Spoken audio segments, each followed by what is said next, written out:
자, 256페이지 되겠습니다. 이번 시간에는 256페이지에 있는 의제 매입세액. 자, 지난 시간에도 우리가 새로운 내용을 했습니다. 부동산 임대사업자의 부가가치세 신고. 그것도 잘 나옵니다만은 의제 매입세액 공제 대상자의 부가가치세 신고. 이렇게 번갈아 가면서 나온다고 보시면 돼요. 번갈아 가면서. 자, 의제 매입세 공제 대상자 누가 될까요? 면세 농산물을 또는 면세 축산물이나 면세 임산물, 이러한 면세를 원재료로 해서 과세 재화를 공급하는 사업자들이 여기에 해당이 됩니다. 자, 내용을 보겠습니다. 우리가 이론 때 이거 약간 정리했었죠.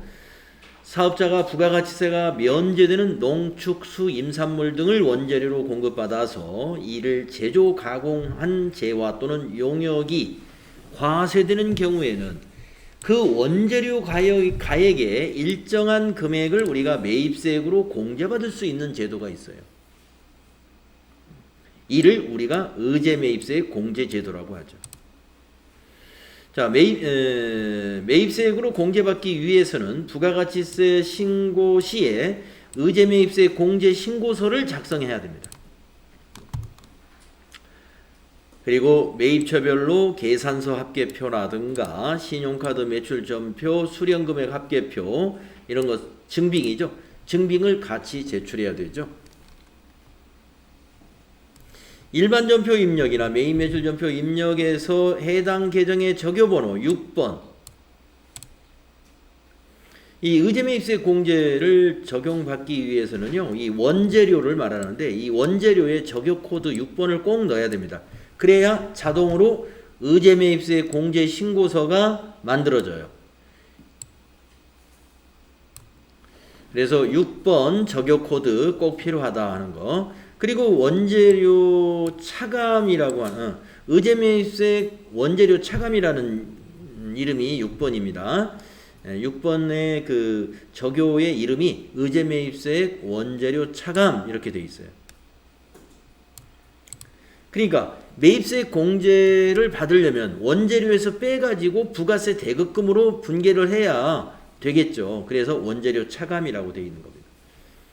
입력된 자료가 반영되어 자동으로 작성되며 뭐가 작성된다고 그랬죠? 의제 매입세 공제 신고서, 이게 자동으로 작성된다 하는 겁니다. 또 수정이나 추가 입력도 가능합니다. 자, 그래서 의제 매입세 그 실무 프로세스는 계산서로 만약에 농산물을 샀다. 그럼 53번 면세 매입. 만약에 다른 계산서가 아니고 카드로 샀다. 카면. 현금 영수증으로 샀다. 카면이 되겠습니다.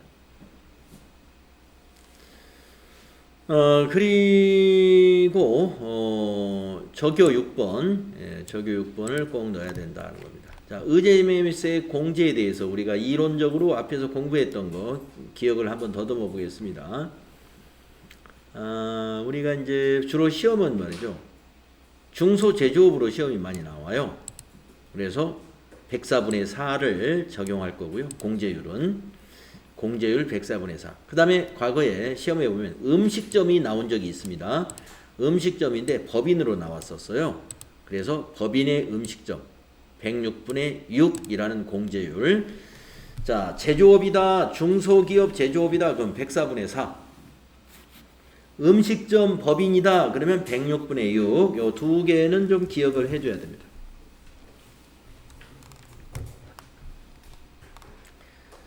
자, 의제 매입세액에는 공제 한도가 있죠. 이 공제 한도는 자동으로 계산해 줄 거예요. 프로그램에서.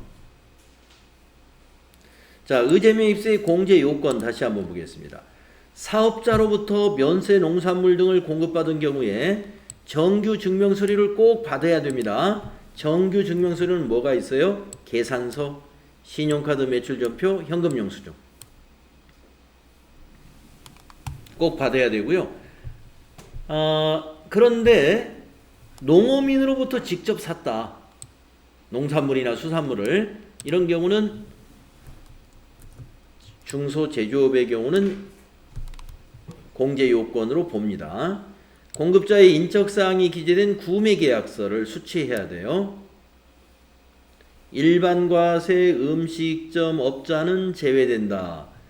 그래서 음식점은 농어민으로부터 공급받은 거는 의제매입세 공제를 못 받는 거예요. 음식점은. 그러니까 제조업을 해주는 거예요. 제조업. 그러니까 농어민으로부터 직접 사가지고 제조한다는 거 하니까 뭐 꽁치, 고등어 이런 통조림을 만드는 회사들. 복숭아 농장의 개인 그 복숭아 농사를 짓는 농민에게 복숭아를 사가지고 복숭아 통조림을 제조하는 제조업. 이런 데는 해줘요. 농민들하고 직접 산 것도.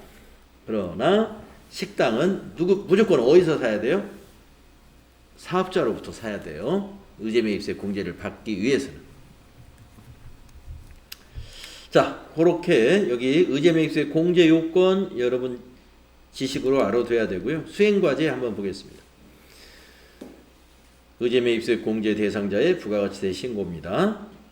다음 자료를 참고하여 거래 자료를 매입 매출점표 입력 메뉴에 입력하고 의제매입세 공제 신고서 작성 및 관련 회계 처리를 하라. 이 관련 회계 처리 또 일반 점표에 해야 되는데 어떤 걸 해야 될까요? 원재료에서 빼가지고 부가세 대급금으로 대체하는 분계를 해줘야 되겠죠. 매입세 공제 받는 거를 부가세 대급금이라고 하니까. 자, 의제매입세 공제 신고서는 적요만 잘 입력하면 자동으로 작성이 됩니다. 그러나 가서 수정해야 돼요. 수정할 게 없는지 꼭 봐야 돼요. 왜냐? 아까 그 공제율 같은 거 이런 거. 우리가 음식점으로 시험에 나왔다. 그럼 106분의 6으로 되어 있는가 봐야 되고, 중소제조업으로 시험에 나왔다. 그럼 104분의 4로 공제율을 확인해 줘야 됩니다. 전자계산서 입력은 전자입력으로 할 것. 자, 그러면 한번 자료가 뭐뭐 있나 보겠습니다. 이것도 자료를 하나만 주는 게 아니라 하나, 둘, 세 가지를 주었어요. 자료가 1, 2, 3이 있죠? 첫 번째는 계산서입니다. 통조림 제조에 사용할 원재료를 구입하고 전자계산서를 발급받았다. 자, 우리가 이 문제에 한해서 3일전자가 컴퓨터를 제조하는 회사가 아니고 통조림 제조회사다 이렇게 가정을 해야 돼요. 지금 여기 세금계산서에는 컴퓨터 제조업이라고 되어 있는데 실제로 시험에 나올 때는 이 문제에 한해서 통조림 제조업이다 이렇게 문제를 낼 거예요. 그리고 중소기업이다 이렇게 문제를 낼 거예요. 아시겠죠? 자, 그래서 통조림 제조에 사용할 원재료 꽁치 500개를 샀습니다.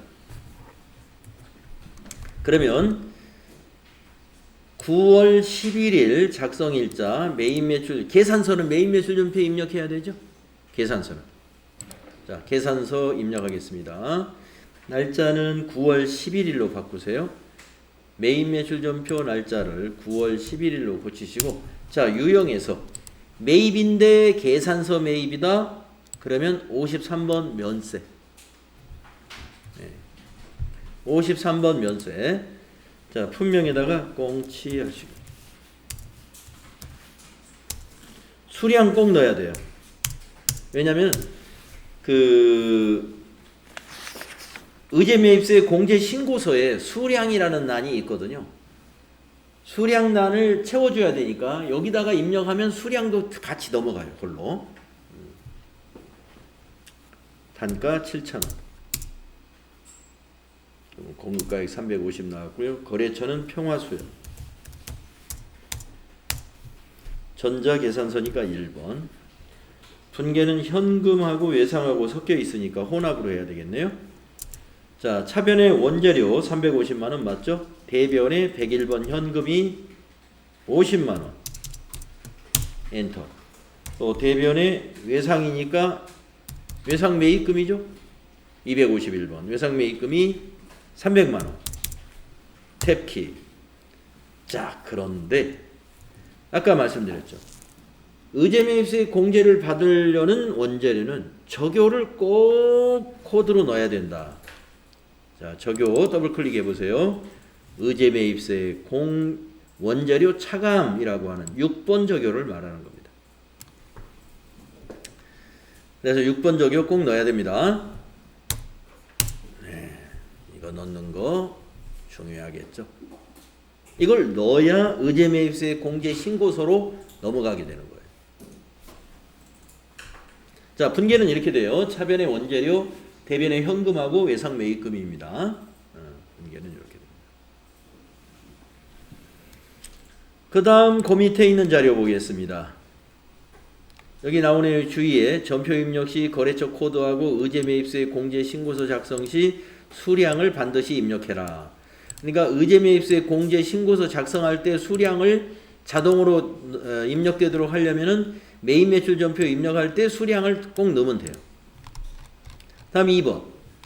통조림 제조에 사용할 원재료 정어리 50상자를 강남마트에서 구입하고 BC카드로 결제했습니다. 카면. 매입매출 전표에 입력할 때 카드로 매입했죠? 면세. 카면으로 입력해 주시면 됩니다. 자, 여기 거래 날짜 9월 12일이네요. 자, 매입매출 전표 날짜를요 9월 12일로 바꾸고 유형이 아까 뭐라고 그랬죠? 카면 58 신용카드사 BC카드 확인 품명에다가 정어리 수량 550 단가는 그냥 넣지 마세요. 공급가액 100만원 100만원 맞나요? 100만원 맞죠. 거래처 강남마트 거래처 꼭 넣어야 돼요. 전자세금 아니죠? 분계 카드로 샀죠? 4번. 자, 미지급금 100만원, 원재료 100만원. 네. 지금 우리가 전부 원재료로 들어가 있습니다. 근데 원재료 매입한 것 중에서 일부 의제매입세 공제를 이제 앞으로 받을 거란 말이에요. 다음에 그 옆에 거 3번. 통조림 제조에 사용할 원재료를 어민으로부터 구매한 계약서입니다. 자, 우리가 지금 식당이라면은 요거는 의제매입세 공제 대상이 아니에요. 네. 식당이라고 하면은 이거는 그 적요를 입력하면 안 되죠. 그런데 우리는 지금 제조업이고 중소기업입니다. 그래서 어민으로부터 구입을 하고 공급 계약서, 공급자의 인적사항이 있는 계약서를 작성하면 이것을 가지고 의제매입세 공제 받을 수 있습니다. 자, 여기 날짜 있습니다. 9월 13일로 입력하시고요. 날짜를 9월 13일. 자, 유형은 이번에는 뭐냐면은 이런 계약서는 영수증이 아니죠. 현금 영수증도 아니고 카드도 아니고 계산서도 아니죠. 그런데 면세 재화를 산 거죠. 우리가 매출에서 보면 건별이라고 하는 게 있었잖아요. 증빙 없이 판매한 거, 건별. 이거는 면세 재화를 증빙 없이 매입했다 이런 거예요. 면건이라고 하는 게 있어요. 60번입니다. 면건. 농어민과의 공급계약서를 작성했다. 그러면 면건을 하세요. 면건. 60번이 됩니다. 품명은 고등어 입력하시고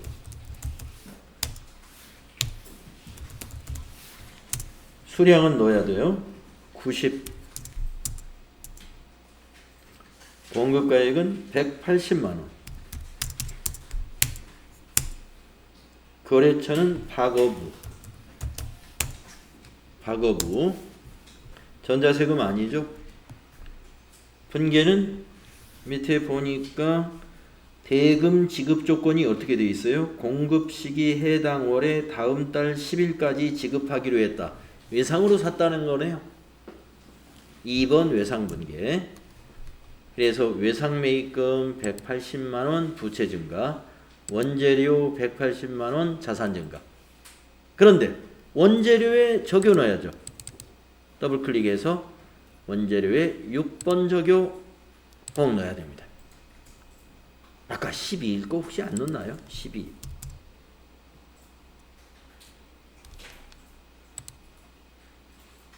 12일 거 정월이 80개 상 50개 산 거 이것도 안 넣었네요. 예, 가서 넣어주세요. 6번 적요 원재료에 넣어야 됩니다.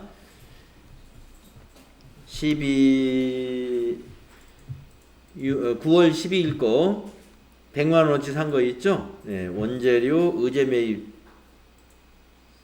매입세액 원재료 차감 6번 적요 안 넣었어요. 예, 12일 것도 넣어주시고 방금 13일 거 이렇게 적요 넣어줘야 됩니다. 네, 3건 다 입력했습니다.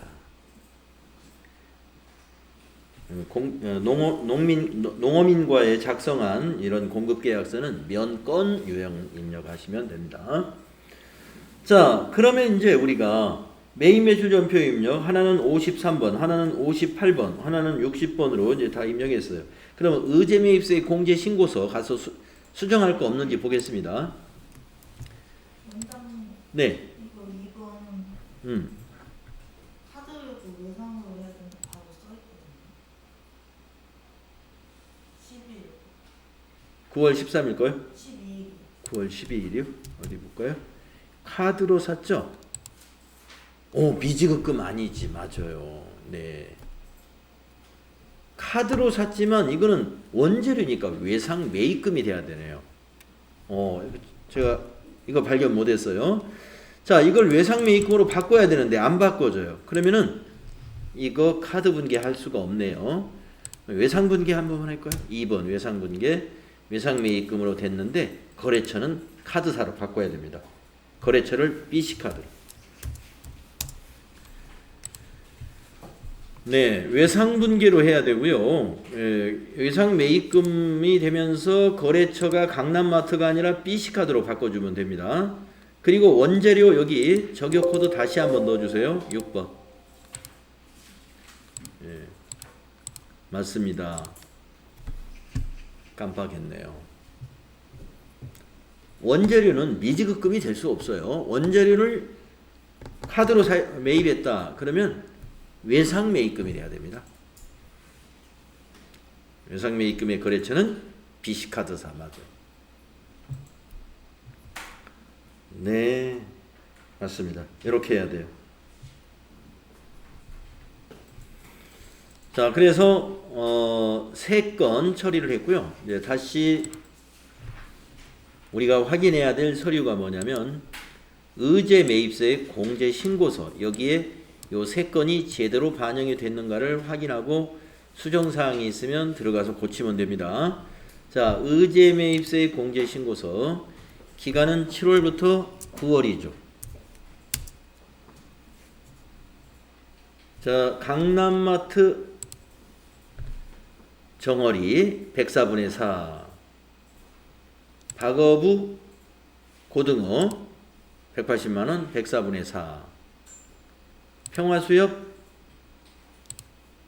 공치 350만원 104분의 4. 그래서 의제 매입세액이 강남마트가 38,461원, 박어부 거에서 69,230원, 평화수협에서 134,615원인데요. 제가 아까 말씀드리기를 공제율을 전부 확인해라 그랬습니다. 그래서 제조업은 공제율이 104분의 4 맞으니까 지금은 고치지 않아도 돼요. 만약에 고칠 일이 있다 그러면 어떻게 하느냐, 이게 클릭을 해서 여기서 골라주면 돼요. 102분의 2, 106분의 6, 104분의 4 기타 하고 숫자를 입력하면 됩니다. 우리는 104분의 4로 그대로 둬야 됩니다. 자, 그 다음에 우리가 그러면 의제 매입세액 이 공급자 3개를 합계를 봐야 되는데 합계를 보려면 어떻게 해야 되느냐, 이걸 눌러주면 됩니다. 위로 된 화살표 있죠? 거기를 클릭해 보세요. 그러면 여기에 합계가 나옵니다. 그래서 요 242,306원을 매입세 공제 받아야 돼요. 242,306원을.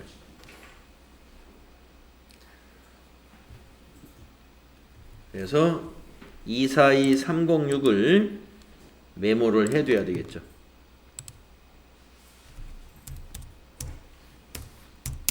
의제매입세 공제 받아야 될 돈 242306. 그래서 이제 의제매입세 공제 신고서는 잘 작성이 됐습니다. 예, 저장 단추 없고요. 닫으면서 이건 자동 저장이 되네요. 자, 그 다음에 뭐를 해야 되느냐? 이제 회계 처리를 해야 돼요. 회계 처리 일반 전표에다 합니다. 과세기간 종료일 9월 30일자로 하면 됩니다. 자, 아까 우리가 메모한 요 숫자 242,306원을 매입세 공제 받아야 되니까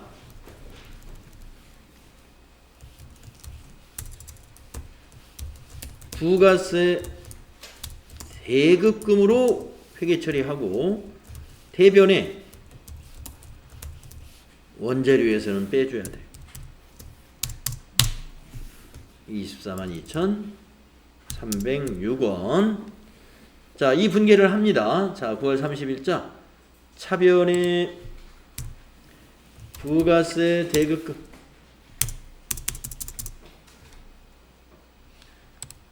적용에다가 의제매입세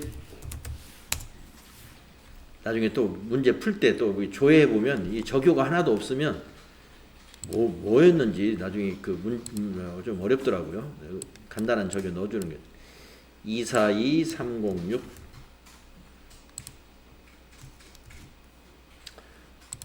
대변의 원재료 153번 의제매입세 242306 이렇게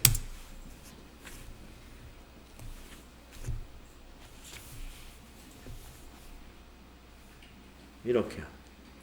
다 끝났어요. 제가 우리가 작성한 게 뭐냐면 매입매출 전표에 입력했고 3건 그리고 의제매입세 공제 신고서 작성했습니다.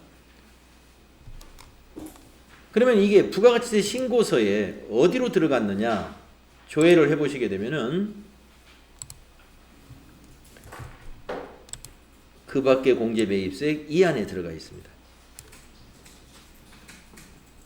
이 그 밖에 공제매입세 안에 들어가는 게 신용카드 매입한 거, 현금영수증 매입한 거, 그 다음에 지금 여기 있는 의제매입세 공제받는 것도 이 14번에 들어가요.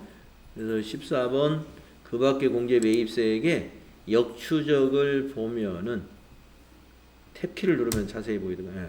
탭키를 눌러보세요.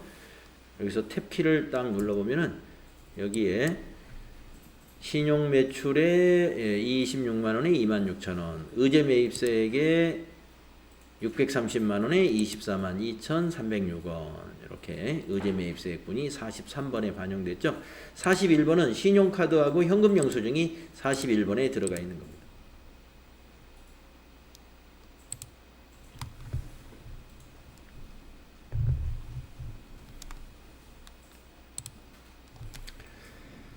네, 그래서 지금 이 의제매입세 공제 시험 문제 나올 때 우리가 좀 조심해야 될 게 많이 있네요. 아까 저도 2번에서 실수했네요. 이거 분계를 외상으로 하지 않고 카드 결제했다 해서 카드로 했더니 대변의 외상 매입금이 아니고 아까 미지급금이었어요.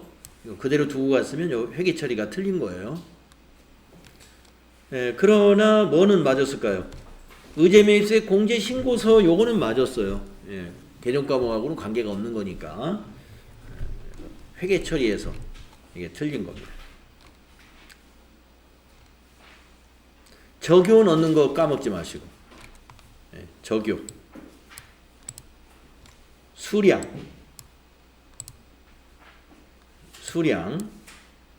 수량을 넣어야 아까 그 의제매입서의 공제신고서 다시 한번 열어볼게요. 이 의제매입서의 공제신고서의 양식을 보게 되면요, 보시다시피 여기 수량, 취득일자, 구분, 물품명, 수량, 매입가의 공제율, 의제매입세 이렇게 구성이 되어 있어요. 그러니까 수량란이 있기 때문에 우리가 그 매입매출전표 입력할 때 수량을 안 넣으면 여기에 안 들어갑니다. 그러면 여기 와서 이제 일부 우리가 여기서 또 자료 보고 다시 넣어줘야 돼요.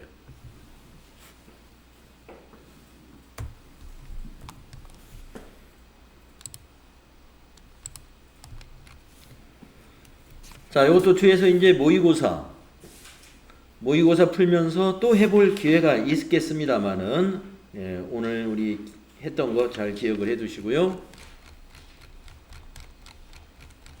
다음은 대손색 공제 대상자의 부가가치세 신고. 이거는 여러분들 내일 시험 볼 때 이거 대손색 공제 신고서에 부가가치세 신고 요 문제 냈습니다.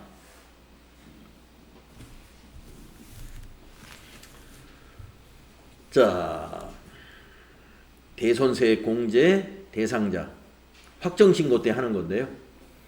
부가가치세의 경우 대가의 수령 여부와 관계없이 공급자가 공급받는 자에게 재화나 용역을 공급할 때 거래 상대방으로부터 10%의 매출세액을 거래 징수하여 공급일이 속하는 과세기간에 해당 세액을 납부를 합니다. 아직 돈을 받았든 안 받았든 관계없이 공급 시기에 해당되는 매출세액에 대해서는 과세기간 신고일에 맞추어서 납부를 해야 돼요. 세금을.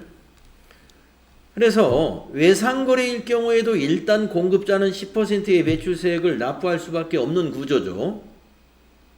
그러나 상대방의 파산이나 부도 등의 사유로 외상대금을 회수할 수 없을 경우에는 해당 외상대금에 대하여 미리 납부한 매출세액을 공제해주는 제도를 우리가 대손세의 공제제도라고 그래요.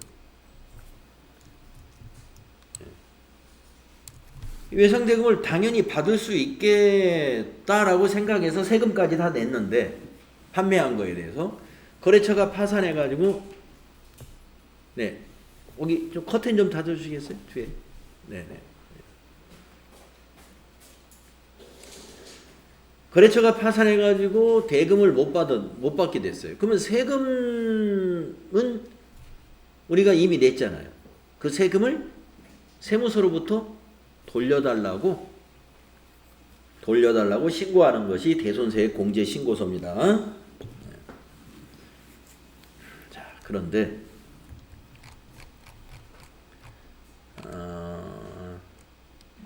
내일 제가 이제 3건의 자료를 줄 거예요. 대손 사유가 여기 있는 채무자의 파산이라든지 또는 회생 계획 인가라든가 무슨 이유가 있을 겁니다. 그건 이제 내용을 보시면 대손 사유가 뭔지 아실 거예요. 그래서 이런 등의 대손 사유로 인해서 우리가 대손이 발생할 수 있는 거고요. 대손세액을 공제받는 시기는 대손이 확정된 날이 속하는 과세기간의 매출세액에서 차감할 수 있으므로 대손이 확정되어 대손상각이 분계된 시점의 확정된 부가가치세 확정신고 시에만 공제받을 수가 있습니다. 예정신고 때는 대손세액 공제를 못 받아요. 자, 그래서 이 문제는요, 이 대손 처리하는 분계도 할 줄 알아야 돼요. 대손 처리하는 분계. 근데 내일 시험 볼 때는 대손 처리 분계는 시험에 안 냈어요. 네. 그럼 뭐를 냈을까요? 대손세액 공제 신고서 작성하는 것만 문제를 냈습니다. 대손세액 공제 신고서 작성하는 것만 문제를 냈어요. 그래서 이 대손세액 공제 신고서 여러분들 오늘 작성을 해볼 거예요. 네, 그 기억했다가 거기다가 쭉 작성을 하면 됩니다. 3건을 냈습니다. 3건을 냈는데 그 중에 한 건은 작성을 하면 안 돼요. 작성하면 틀려요. 한 건은. 왜냐? 대손세 공제 요건이 되는 것만 작성을 해야 되거든요. 근데 거기에 한 건은 안 되는 걸 제가 문제를 냈어요. 안 되는 것이 한 건이 있습니다. 그러면 안 되는 걸 내가 어떻게 판단하지? 여러분이 잘 판단을 못 할까봐 내일 시험에는 제가 힌트라고를 썼어요. 힌트. 대손세 공제 신고서 문제에다가 힌트 해가지고 1, 2, 3, 세 가지 힌트를 줬습니다. 이 힌트를 싹 읽어보면은 거기 대손이 발생했다 하는 걸 3개를 주었어요. 데이터를 3개를 주고 3가지 설명을 했습니다. 그렇기 때문에 1 하면은 첫 번째 걸 설명한 거고 2도 두 번째 거, 3은 세 번째 거 설명한 거예요. 그 힌트 읽어보면 아 이거는 대손세 공제를 못 받는 이유가 있구나. 근데 보니까 여기에는 대손세 공제를 못 받는 이유에 내일 시험에 있는 거는 없네요. 예, 내일 시험에 있는 건 뭐가 하나 있냐면요. 대손이 발생했는데요. 그러니까 외상매출금 가령 외상매출금 800만 원이 있다고 봅시다. 대손이 발생했어요. 거래처가 파산이 있었다고 보겠습니다. 그런데 담보를 설정해 놨어요. 담보. 여러분 담보라는 건 뭐냐면 외상 거래를 하다가 혹시 거래처가 돈을 안 갚는 일이 있을 것 같아 가지고 그 거래처의 부동산, 예를 들면 그 거래처가 보유하고 있는 토지라든가 그 거래처의 영업소 건물이라든가 이런 토지나 부동산을 거기다가 담보 설정을 하는 거예요. 그래가지고 미리 뭐가 있어요? 예, 만약에 외상대금 못 받으면 그 회사가 만약에 망하면 어떡하지? 그 담보로 잡아놓은 거 처분하면 돼요. 담보로 잡아놓은 부동산 처분해가지고 돈을 받을 수 있는 것이기 때문에 담보 설정한 내용이 있다 하는 것은 대손세 공제 신고를 하면 안 돼요. 돈 받을 건데 그거는 대손세 감면 받으면 안 되는 거예요. 그래서 내일 그 데이터 3개 중에 담보가 설정되어 있다라고 하는 거 하나 있을 겁니다. 그거는 신고서에서 아예 안 쓰면 돼요. 신고서에 쓰면 안 돼요. 그거는. 그게 힌트예요. 자, 우리는 책에 나오는 거 이제 해보겠습니다. 대손세 공제 실무 프로세스.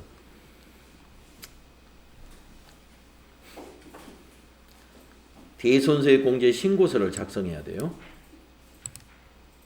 그리고 대손 공제에 대한 회계 처리를 해야 됩니다. 대손 처리 하는 것을 말해요.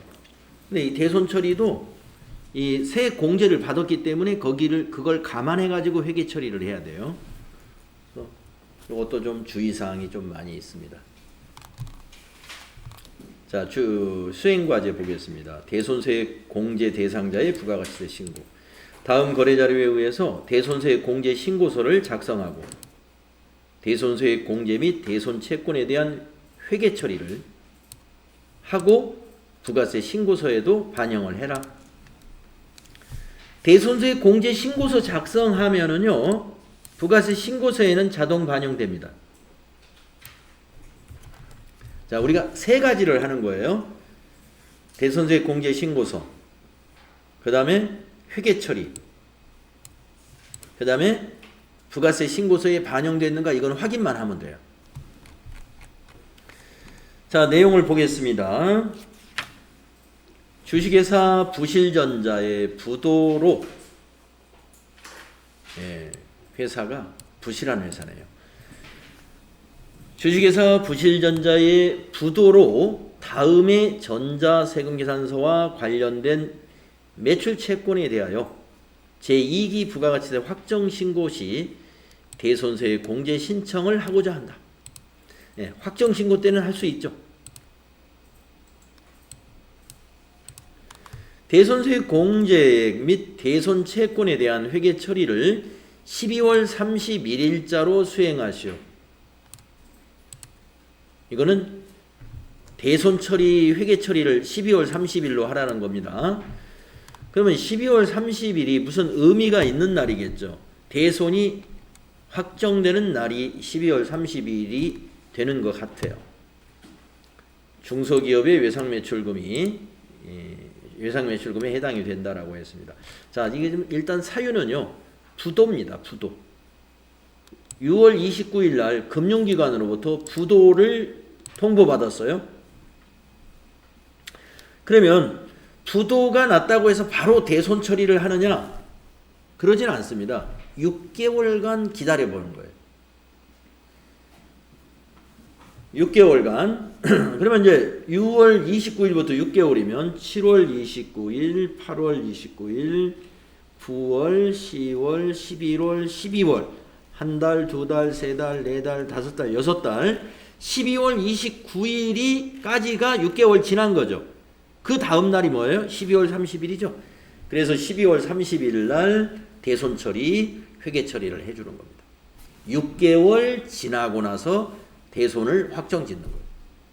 부도가 났을 경우. 오늘 부도가 났다 해서 오늘 딱 대손 처리해버리지 않습니다. 네. 주로 부도로 시험에 잘 나오니까 여러분 부도 6개월 후가 대손이 확정된 날이다. 우리가 이제 이 대손세 공제 신고서 작성하면은요 자동으로 12월 31일로 딱 계산해 줄 거예요. 부도가 발생한 날만 잘 입력하면은요. 내용이 이거네요. 660만 원짜리가 부도가 났군요. 이 컴퓨터는 21년도 12월 30일 날 판매한 거예요. 그래가지고 6월 달에 받기로 했는데 6월 29일 날 부도가 확정이 됐습니다. 자, 그러면 대손세 공제 신고서를 이걸 보고 작성을 해 보겠습니다. 요 세금계산서를 보고 자, 어디로 가느냐? 대손세 공제 신고서 여기에 있습니다. 클릭하시고요. 내일은 제가 여기다가 여러분들 양식을 요 세 줄만 딱 그려 놓을 거예요. 시험지에다가. 세 줄 중에서 두 줄만 쓰면 돼요. 자, 기간은 7월부터 9월이죠. 과세기간 7월부터 9월. 아니다. 확정되니까. 지금 12월 달이잖아요. 10월부터 12월. 10월부터 12월이에요. 10월부터 12월. 2기 확정 때 아까 문제에서 지시했죠. 제2기 부가세 확정 신고 때 대손세 공제 신청을 한다 그랬습니다. 그래서 10월부터 12월이고 자, 대손 사유가 부도로부터 6개월 되는 날 5번이에요. 대손 기준일은 부도가 발생한 날을 기준일이라고 그래요. 그러니까 2022년 06월 29일 날이 대손 기준일입니다. 그러면 그 옆에 대손 확정일이 6개월 계산해가지고 12월 30일 이렇게 나옵니다. 12월 30일. 여러분은 내일 여기다 쓰실 때 만약에 대손 확정일을 모르겠다 그러면 대손세 공제 신고서에 이렇게 입력해 보세요. 자동 계산해 줄 테니까. 아니면 문제에서 대손 기준일과 대손 확정일을 딱 알려줬으면 그냥 그대로 쓰면 됩니다. 잘 모르겠다 그러면 여기다 입력해 보는 것도 괜찮아요. 자, 대손 금액 얼마일까요? 대손 금액이라는 것은 못 받은 돈이에요. 얼마가 부도가 났습니까? 이 세금계산서를 보고 판단하는 거예요.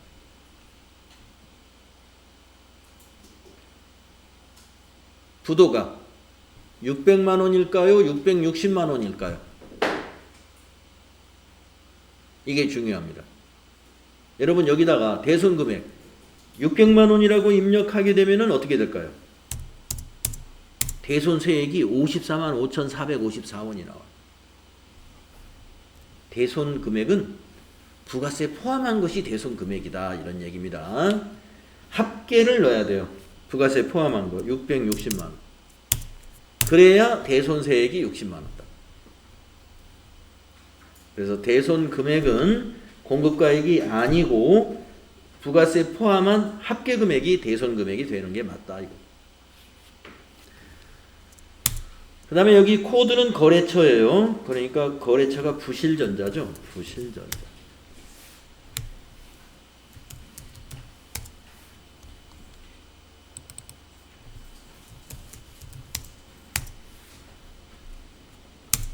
네, 이렇게 하면 됩니다. 그러니까 내일은 여러분 거래처 코드까지는 필요 없고 상호만 여기다 입력하면 돼요. 내일 입력할 게 대손 사유, 대손 기준일, 대손 확정일, 대손 금액, 대손 세액, 거래처 이렇게 입력하시면 됩니다. 종이에 쓰시면 된다 이거예요. 근데 이게 지금 이 문제는 이렇게만 쓰면 됩니다. 그러면 요 대손세액 60만 원이 이제 부가세 신고서에 반영이 돼 있어요. 한번 가볼까요? 자, 부가가치세 신고서 조회를 다시 한번 해보세요.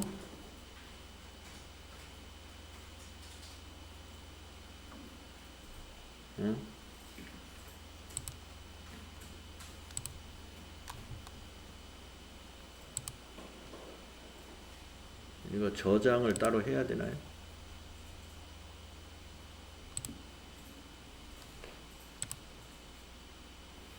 회계 처리를 안 해서 그런 것 같습니다. 예. 자, 대손세 공제 신고서는 이유를 알았습니다. 자, 여기다 했는데 왜 반영이 안 됐느냐? 부가세 신고서 우리가 지금 2기 확정이잖아요. 10월 달로 해야죠. 기간을 10월부터 12월로 조회해야죠. 네. 10월부터 12월로 조회해야 우리가 아까 작성한 과세기간하고 맞아가지고 여기에 보면은 대손세액 가감해가지고 매출세액에서 마이너스 60만원 딱 들어갔잖아요. 그래서 매출세액에서 60만원을 줄여주는 거예요. 자, 부가세 신고서에 반영되는 거 확인했고요. 그 다음에 문제가 뭐가 있었냐면 회계 처리하라고 그랬죠. 12월 30일자로 회계 처리를 수행하라. 그러면 우리가 지금 대손을 얼마를 회계 처리하자면 660만 원 외상 매출금을 대변에 기입해야 됩니다. 그러면 12월 30일 현재 우리 회사에 지금 대손 충당금은 얼마가 있는가 그걸 확인해야 돼요. 자, 합계 잔액시산표를 가보세요. 합계 잔액시산표 12월 30일 날로 조회를 합니다. 외상 매출금이었으니까 외상 매출금 밑에 대손 충당금을 봅니다. 180만 원이 있어요. 잔액이. 대손 충당금에서 상계해야 되죠. 모자라는 것은 당기의 대손 상각비로 처리를 하는데 60만 원은 공제를 받았잖아요. 그러니까 60만 원을 뺀 나머지만 대손 상각비가 되는 거예요. 이 분계가 까다롭습니다. 자, 180만 원 있는 거 확인하셨죠? 자, 그러면 이제 분계해 보겠습니다. 일반 전표에 가요. 대손 처리 분계는 일반 전표에 합니다. 날짜는 과세기간 종료일 12월 31일로 하는 거예요. 과세기간 종료일 12월 아니 과세기간 종료일이 아니고 대손이 확정된 날 12월 30일 12월 30일 대손이 확정된 날로 합니다. 자, 대변의 외상 매출금 먼저 할게요. 108번 외상 매출금 거래처는 부실 전자 금액은 660만 원이죠. 자산 감소 차변액 109번이죠. 외상 매출금에 대한 대손 충당금 코드는 109번이에요. 아까 확인했던 180만 원. 네, 180만 원. 대손 충당금 180만 원. 그리고 지금 밑에 여기 480이 차이가 나 있는데 우리가 대손세 공제를 받지 않았다면 이 모두가 뭐예요? 대손상각비예요. 그런데 60만 원 대손세 공제 받았잖아요. 그러니까 여기서 60만 원을 빼야 돼. 그래서 420만 원 대손상각비. 자, 차변의 대손상각비 800번대. 835번이 420만 원. 60만 원은 뭐였어요? 부가세 애수금을 차변에 적어가지고 감소시키는 거예요. 차변에 매출세액이 부가세 애수금이죠. 부가세 애수금 차변에 기록한다. 이거. 부채 감소. 대손처리 분계를 이렇게 해줘야 됩니다. 대손세 공제를 받았을 때의 대손처리 분계 부가세 애수금이 차변에 온다는 거 이거 기억하세요. 이 분계가 복잡하죠?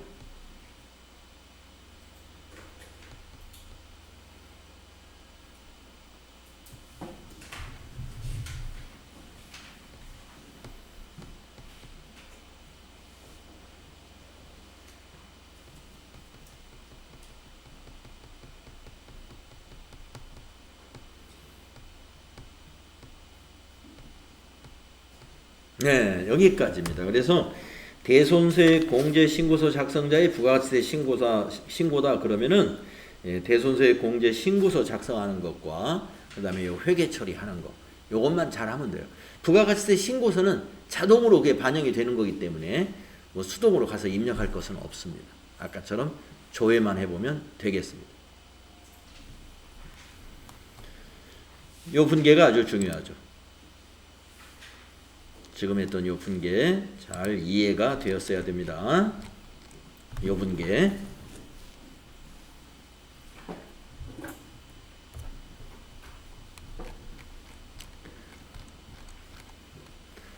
자, 그 다음에 이제 263쪽에 보면은 지금 우리가 한 것은 무슨 신고였어요? 대손세 공제 신고서 우리 작성한 거잖아요.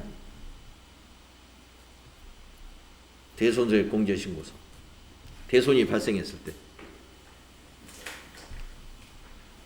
그러면 그 밑에 있는 대손세 변제 신고서라는 건 뭐냐? 부실 상사가 신고하는 게 변제 신고서예요. 아, 부실 전자가.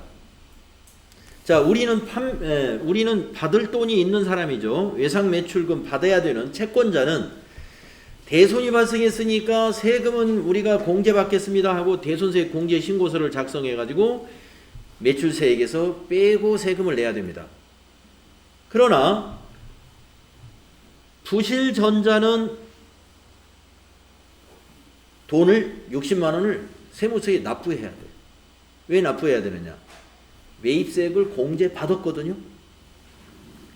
이게 지금 21년 12월 31일 우리 회사가 세금계산서를 발행했잖아요. 21년 12월 30일. 그러면 부실전자는 22년 1월 25일 날 부가세 신고할 때 이 60만 원 매입세 공제를 받았어요. 매입세 공제를 받았는데 우리 회사가 이거 매입세 우리 못 받았다 하고 공제를 받았단 말이에요. 그건 반대로 부실전자는 변제 신고를 해가지고 60만 원은 변제해놔야 된다 이런 얘기입니다. 그래서 요거는 매입자가 신고하는 거고요. 매출자는 공제 신고를 받는 거다.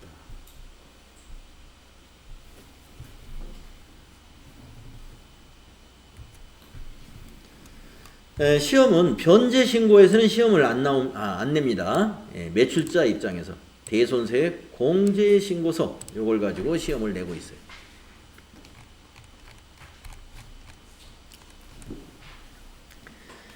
네, 자 우리가 매입에서 지금 여러 가지 추가적인 것들을 해봤네요. 지금 오늘 대손세액 공제신고서 해봤죠. 의제매입세액 공제신고서도 해봤죠. 그 다음에 부동산 임대사업자의 부동산 임대 공급가액 명세서도 해봤죠. 새로운 것들을 오늘 많이 했습니다. 그 다음에 안분계산, 안분계산도 해봤고 새로운 것을 많이 했습니다. 자, 264페이지. 부가가치세 신고하기. 자, 부가가치세 신고하기는 부가가치세 신고서에 어디에 뭐가 들어가는가를 알면 되죠. 이거 다 이미 여러분이 아는 겁니다. 내일 여러분 부가세 시험 볼 때 여기 세금계산서 발급분 여기 11번에 아니 1번에다 기입하시면 돼요. 신용카드로 판매한 건 어디다가요? 현금영수증하고 신용카드로 판매한 건 여기 3번에다 기입하면 됩니다. 가과 현과. 그 다음에 건별, 증빙 없이 팔았다는 건 어디다 해요? 여기 4번에다 기입하면 돼요. 매입에서는요, 매입에서는 세금계산서 수취하고 매입했다. 일반 매입은 10번에, 고정자산 매입은요, 11번에 기입하는 거예요. 불공도 여기 세금계산서는 여기다 집어넣는 겁니다. 신용카드로 매입했다. 현금영수증으로 매입했다. 그러면 어디예요? 14번이죠. 그 밖에 공제 매입세액. 오늘 여러분이 이제 그 밖에 공제 매입세액에는 현금영수증과 신용카드뿐만이 아니라 의제 매입세액 공제라든가 이런 것도 여기 그 밖에 공제 매입세액에 들어갔었습니다.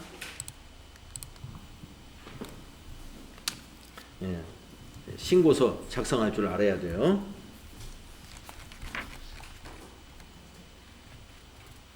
자, 267페이지에 수행과제 해보겠습니다. 정리분계죠.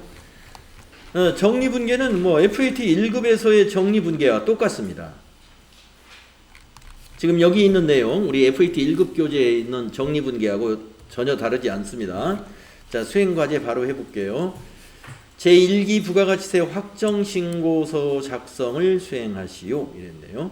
당사는 부가가치세 신고 시 홈택스에서 전자신고를 하고 있으므로 전자신고 세액공제 10,000원을 반영할 것.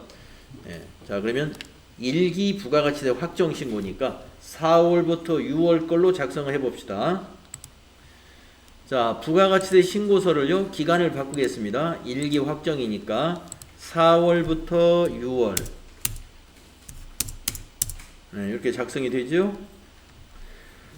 자, 여기에서 전자신고 세액공제 10,000원을 반영할 것 했으면 어디다 입력하느냐면은 그 밖에 경감공제세액 여기 있죠. 18번. 18번에 요 세액란을 더블 클릭해 가지고 합업창이 나오면 여기 54번에 전자신고 세액공제 여기다가 입력합니다. 10,000원.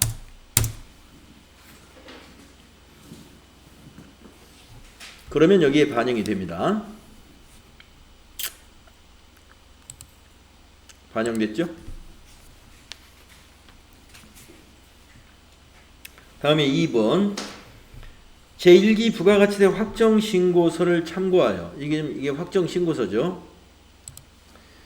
참고하여 부가가치세 관련 계정을 정리분계를 수행하시오. 전자신고 세액공제부는 자비익으로 하고 거래처 코드를 입력해라 하는 문제입니다. 자, 그러면 이제 이걸 가지고 여러분이 분계할 줄 알죠? 정리분계. 매출세액, 부가세 예수금, 매입세액, 부가세 대급금, 차감세, 미지급 세금, 전자신고 세액공제는 자비익. 자, 입력하겠습니다. 자, 매출세 여기 클릭해서 컨트롤 C 하시고 일반전표 정리분계는 과세기간 종료일로 하는 거죠. 6월 30일 날짜로 정리합니다. 6월 30일 입력하시고 차변의 부가세 예수금 255번 쫙 가서 컨트롤 V 39,400,000이죠. 내려와서 대변의 부가세 대급금, 부가세 대급금 135번. 자, 복사하러 갑니다. 신고서에 가서 여기 매입세 컨트롤 C에서 10170,000입니다. 붙여넣기 하고, 또 대변의 자비익이죠. 자비익 10,000원 입력하고, 그 다음에 대변의 미지급 세금이죠. 미지급 세금, 납부해야 될 세금, 거래처 넣어야 되죠. 세무, 구로 세무서네요. 금액은 부가세 신고서에 요거 29220,000을 복사해 가지고 넣어봅니다. 대차가 딱 맞았죠? 이렇게 부가세 정리분기를 할 줄 알아야 되겠습니다. 부가세 정리분기 TH 2급에서는 문제 안 나올 거예요, 아마. FAT 1급에서 쭉 내는 문제이기 때문에 FAT 1급에서 단골로 나오는 것은 TH 2급에서는 잘 안 냅니다. 그러나 할 줄 알아야 돼요. 네, 268페이지에 풀이가 나와 있습니다.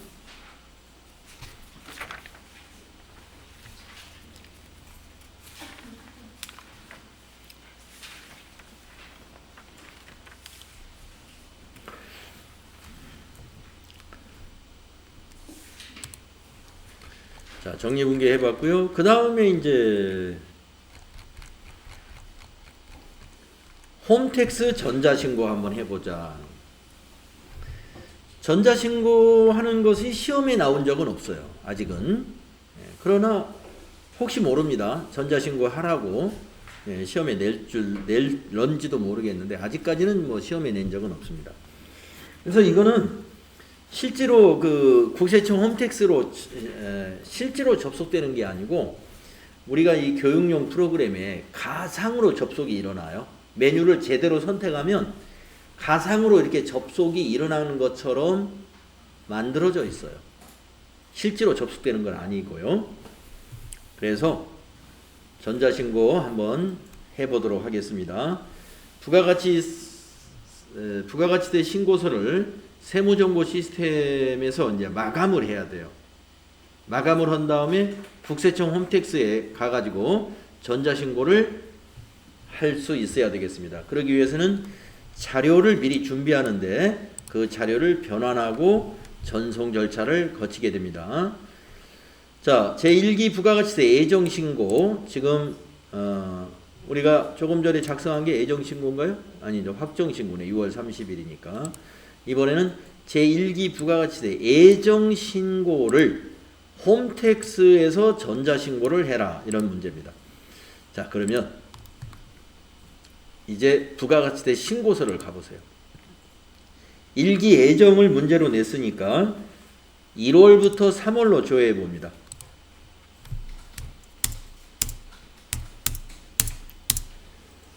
네, 1월부터 3월로 조회했더니 자료가 간단하네요.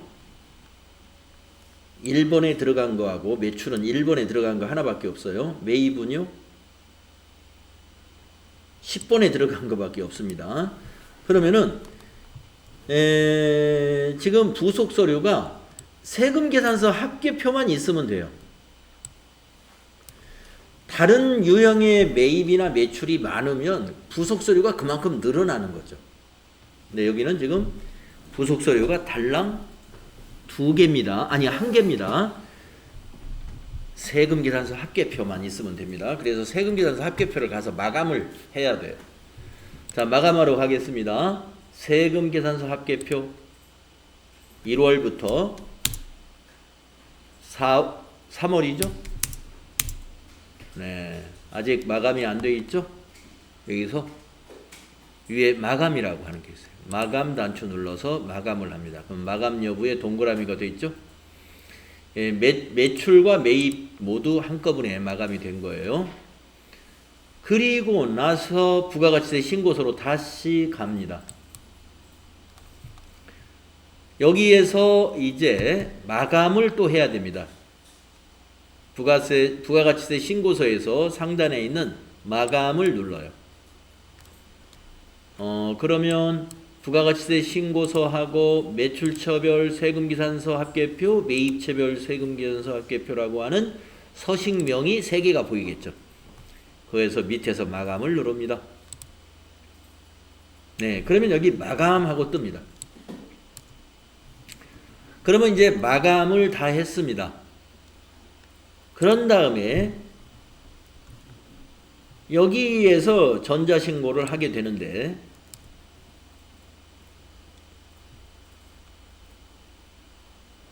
국세청 전자신고 실무교육용이라 아니 전자신고 변환이라는 거 하는 게 있죠. 예. 그래서 전자신고 변환을 하러 가겠습니다. 자, 그러면은 국세청 전자신고 변환 단추를 누르면 이와 같이 국세청 홈택스 홈페이지 화면이 보여요. 신고서 전송시 유의사항 이런 거 이렇게 만들어 놨네요. 자, 확인했다 하고 확인 단추 눌러주시고 우리는 부가가치세 신고를 하는 거니까 여기 첫 번째 거 원천징수 신고는 여기 부가세 신고는 이겁니다. 자, 변환 대상 파일을 선택할 거예요. 신고 파일 찾기 누르면은요. 아까 우리가 부가세 신고서를 마감하면 어디로 그게 들어가 있냐면 마감된 파일이 C 드라이브에 자, 신고 파일 찾기 누르면 여기 C 드라이브 보일 거예요. C 드라이브를 클릭하면은 ERS 데이터라고 되어 있는 이런 홀더가 만들어져 있어요. ERS 데이터. 거기를 엽니다. 클릭을 하고 밑에서 확인을 누르면 돼요. 그러면 여기 오늘 날짜 2022-0701? 왜 0701이지?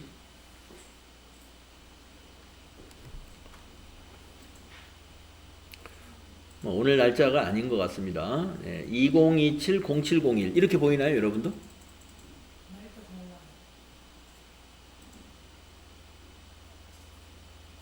날짜가 어떻게 돼 있어요? 이 파일 이름이?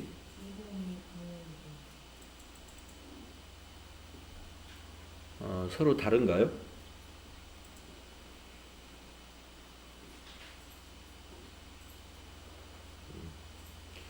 네. 요 날짜, 요 파일 이름은 서로 다른 것 같습니다. 자, 그러면 요 파일이 일단 발견이 됐으면 이거 클릭하시고 파랗게 한 개 파일이 선택되었습니다. 여기 주황색 변환하기를 눌러줘요. 그러면 이제 홈택스 아이디를 입력하도록 하고 있는데 우리가 지금 여기에서는요 아이디를 4개로 만들었어요. 4개 1111 확인해 주시고요. 이렇게 3일전자 신고 파일이 변환되는 그림이 잠깐 지나갔죠. 그리고 밑에 변환 결과 확인이라고 밑에 나옵니다. 변환이 되어 있어요. 정상 변환 1. 그러면 밑에서 다음 단추를 누릅니다. 자, 그래서 또 한 번 다음을 눌러볼까요? 네, 이제 부가가치세 정기신고 정상자료 조회 3일전자의 이 내용입니다. 일기 예정이니까 3월 말일까지로 해서 이것을 이제 전송하러 가야죠. 요 밑에 신고서 전송하러 가기라고 있습니다. 클릭하시고 정기신고죠. 신고서 전송하기 부가세 여기 첫 번째 거 클릭하시고요. 신고 파일 생성 연월일은 10월달 이대로 두시고 사업자 번호 여기다 입력하겠습니다. 3일전자의 사업자 번호 3일전자 사업자 번호 불러드릴게요. 113 81 21111 되겠습니다. 113 81 21111 조회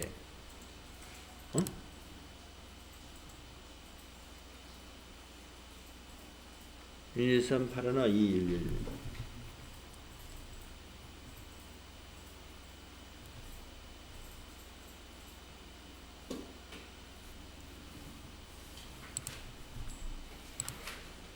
조회가 안 되네요.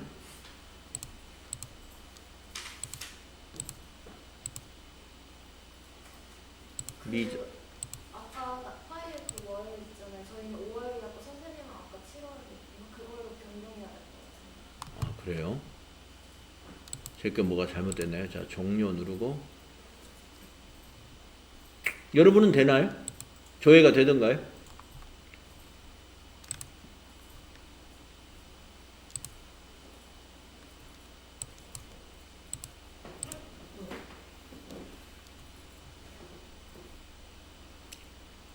정상 변환된 신고서는 왼쪽 메뉴의 신고서 전송 버튼을 클릭하여 전자신고할 수 있습니다.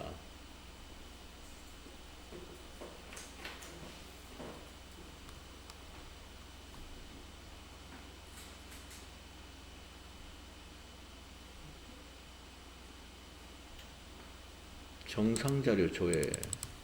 저희 거는 생성년월이 5월이라서 5월로 검색하면 조회는 나오거든요. 근데 아까 원장님 건 7월이었으니까 7월로 하면 나오더라고요. 아, 여기 월을. 네.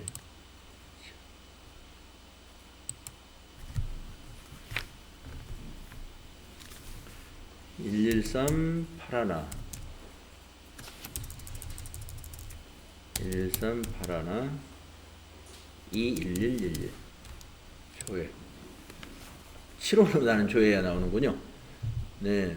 신고 파일 생성 연월일은 지금 좀 안 맞았어요. 제 거는 7월로 돼 있었고, 여러분 5월로 하니까 여러분은 됐나요? 네. 그러면은 지금 미전송 상태로 되어 있네요. 자, 이거를 이제 전송하면 됩니다. 밑에서 전송. 그러면 접수증이 나왔어요. 이렇게 해서 전자신고를 하게 된다 이겁니다. 그러니까 절차를 여러분이 기억하시면 돼. 변환을 하고 전송 메뉴로 넘어가면 되는 겁니다. 변환을 하고. 근데 자료를 변환하기 전에 우리가 뭐를 해야 돼요? 서류를 다 마감해 가지고 가야 돼요. 부속 서류가 있으면 필요한 부속 서류를 전부 마감해야 됩니다. 그리고 마지막으로 부가세 신고서에 가서 마감. 그런 다음에 자료를 변환해서 전송 작업을 이렇게 마치면은요, 이와 같이 접수증이 나오게 됩니다. 그래서 홈택스 연결해 가지고 전자신고 부가세 하는 거 지금 해봤습니다.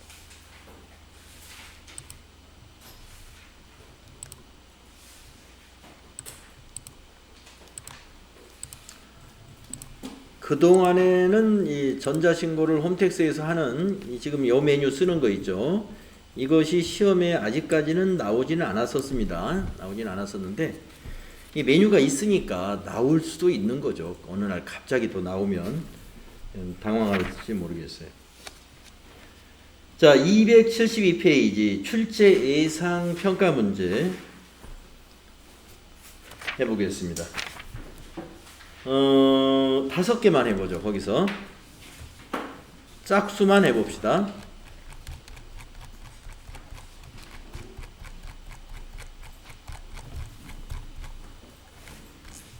(6월 5일) 수정사유로 발행된 영세율 전자세금계산서의 수정사유 코드를 기록하라. 자, 6월 5일 메인 매출 전표를 보면 되죠. 메인 매출 전표 6월 5일 걸 보면 됩니다. 그러면 여기 지금 프린터 마이너스 전표 나간 거, 요게 수정 전자세금계산서 발급한 거잖아요. 네, 여기서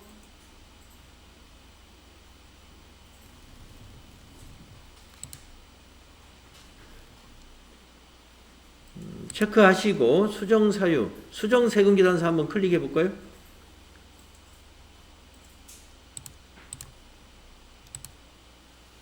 그러면 여기 코드가 여기 나와 있어요. 수정사유 코드 5번입니다. 내국신용장 사후개설.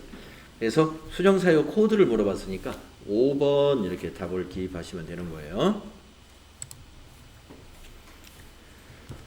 그 다음에 4번을 한번 해볼까요? 제2기 예정신고기간 7월부터 9월이죠. 신용카드 발행금액 직계표상 신용카드 매출전표 발행금액 중 세금 계산서가 발급된 금액이 얼마냐. 자, 신용카드 매출전표 발행직계표를 조회하겠습니다. 자, 신용카드 매출전표 발행직계표 2기 예정이니까 7월부터 9월 저장된 걸 읽으세요. 우리 저장해 놓은 게 있으니까. 여기서 세금 계산서 발급액 220만 원 있었죠? 예, 여기서 220만 원을 답으로 기입하면 되겠습니다. 그 다음에 6번도 해보겠습니다. 제2기 예정 신고기간에 매입세액 불공제 내역상 공통매입세액 안분계산 내역 탭에 14번 불공제 매입세액은 얼마인가? 자, 그러면 어디로 뭘 보라는 거냐면 여기 매입세액 불공제 내역 이걸 보라는 거예요. 매입세액 불공제 내역을 클릭하셔가지고 7월부터 9월이죠. 조회한 다음에 저장된 거 있으면 불러내서 공통매입세액 안분 탭 여기죠. 3번 공통매입세액 안분 계산 내역 거기에 14번에 있는 불공제 매입세액 여기 있죠. 40만 원이다. 40만 원을 답으로 기입하면 되죠. 자, 8번 해보겠습니다. 제2기 예정신고기간에 의제매입세액 공제신고서에 의제매입세액 개는 얼마냐. 네, 아까 의제매입세액 작성했죠. 의제매입세액 공제신고서 7월부터 9월 불러옵니다. 예. 개를 보려면은 요 밑에 화살표를 눌러야 개가 보이죠. 의제매입세액 개는 이거죠. 24만 2,306원을 입력하면 되죠. 10번 제2기 확정신고기간에 차가감 납부할 세액 얼마이냐. 2기 확정 부가가치세 신고서 조회하면 되죠. 부가가치세 신고서를 10월부터 12월로 조회해서 차가감 납부할 세액 불러오기 해가지고 189만 원이죠. 189만 원을 답으로 기입하시면 됩니다. 그래서 이제 점수는 이제 이것으로 점수를 매기는 거죠. 점수는 이것으로 따는 거고 앞에 작업을 우리가 제대로 해놔야 여기서 점수를 받을 수 있는 거예요. 자, 이렇게 해서 이제 오늘까지로 해서 부가가치세 시험 준비가 다 끝났습니다. 네. 그래서 내일부터 근로소득 관련한 연습을 하겠습니다. 네. 근로소득 연습 내일 하루면 다 충분히 돼요. 내일 하루면 4시간 정도 연습하면 돼요. 네. 자, 수고하셨습니다. 질문 있으시면 질문하시면 됩니다.